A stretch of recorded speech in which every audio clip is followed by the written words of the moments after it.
Hello, my name is Garrett Hamlin. Today I'm giving a speech on why I believe that traditionally tipped jobs should remain the only tipped jobs. In the world that we live in today, it seems that you can no longer go into a new establishment without having an iPad turned towards you to ask you how much you would like to tip for the purchase that you just made. This has become more and more commonplace and doesn't seem to be slowing down anytime soon. This new tipping culture is affecting customers, employees, and establishments. I'd like to now go over how customers are starting to feel towards the new tipping culture and everything that's come along with it. Customers are very frustrated with the way that establishments are starting to go about asking for tips in a new way, and also asking for tips for services that were previously never tipped. A study reported by Joe Gaskowski found that 67% of individuals who make between $50,000 and $75,000 a year don't believe that fast food workers should receive tips, and 57% of individuals who make less than $50,000 a year agree with that statement as well. They have also found that 54% of people have felt pressured to leave a tip because of the manner in which it was asked. And then 51% of people have also left a tip when they normally wouldn't have if it wasn't presented in that manner.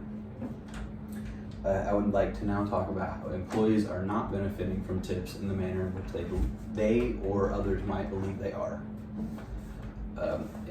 Establishments are now starting to wrap projected tips into hourly wages as a bonus to their pay, when in reality what has been happening recently is they're offering a lower hourly rate with the hopes and promises of a tip that they may or may not receive depending on the day or how the establishment's running or business itself.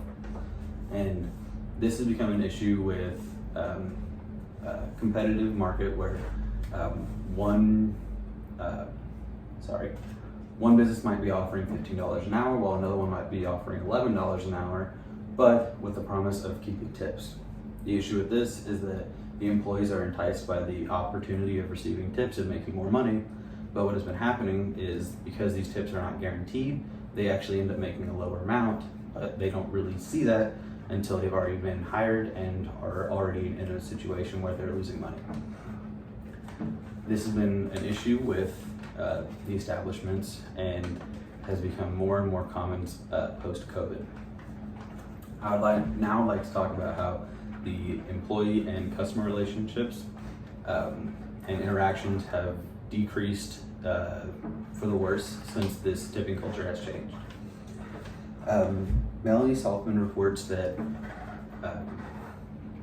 an interaction between a customer and a employee the interaction between a customer and employee can drastically change the amount that is left for a tip. So the incentive for an employee to give good service and to try their best to make a good impression, do everything they can to have hospitality, be as kind and as outgoing and conversational as possible, is completely diminished when they are receiving an hourly rate regardless of how their performance is. So if they are depending on their paycheck to be helped by tips, but they're still making, for example, $13 an hour, it's not going to be as much of a push or a motivation when they're making that much, as opposed to a server, for example, who would be making $2.13 an hour. So the higher pay and tips is hurting the customer and employee relationship by taking out the incentive to have good service. I would like to conclude today by just reiterating that the tipping culture in the United States has gone absolutely crazy and has just grown exponentially for the sole reason of greed, and it is not as beneficial as many people see, and it is hurting relationships between customers and employees, customers and establishments and employees. And I would like to leave you with this. I just have one quick question, just right here. Thank you.